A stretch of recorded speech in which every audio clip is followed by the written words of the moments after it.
देखिए, मनुष्य जो है वो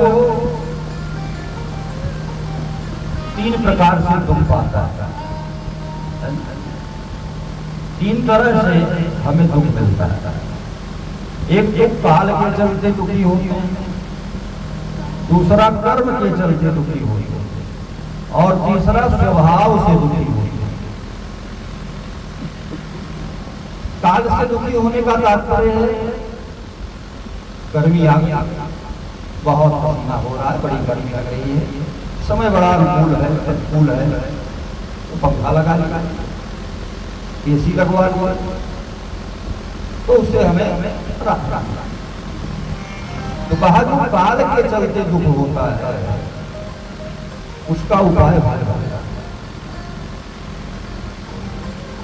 और दूसरा कर्म के चलते हमें दुखी होते हैं।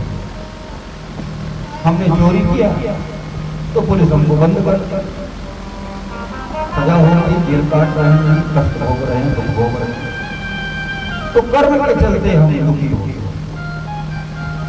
तो कर्म से दुखी ना हो इसका भी उपाय है। चोरी ना किए होते तो काहे नहीं, तो कर्म से भी अगर हम दुखी हैं तो उसका उपाय है। लेकिन कुछ लोग स्वभाव से दुखी होते हैं, जब मिलेंगे जहां मिलेंगे रोते ही रहेंगे, तो उनका स्वभाव बन गया है। एक सेठ जी मिले, बोले महाराज इस बार का बड़ा नुकसान हुआ। हमने कहा क्या नुकसान हुआ? तो बोले इस वर्ष जो है 1 लाख का फायदा हमको मिला।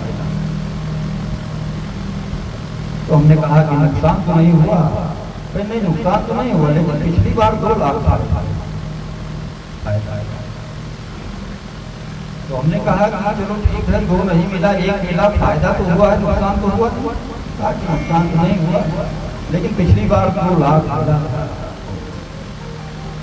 यही थोड़ा सा बार बार दिमाग में बात आती है, मुझे बार बार नुकसान, मतलब फायदे में भी नुकसान देखने का स्वभाव।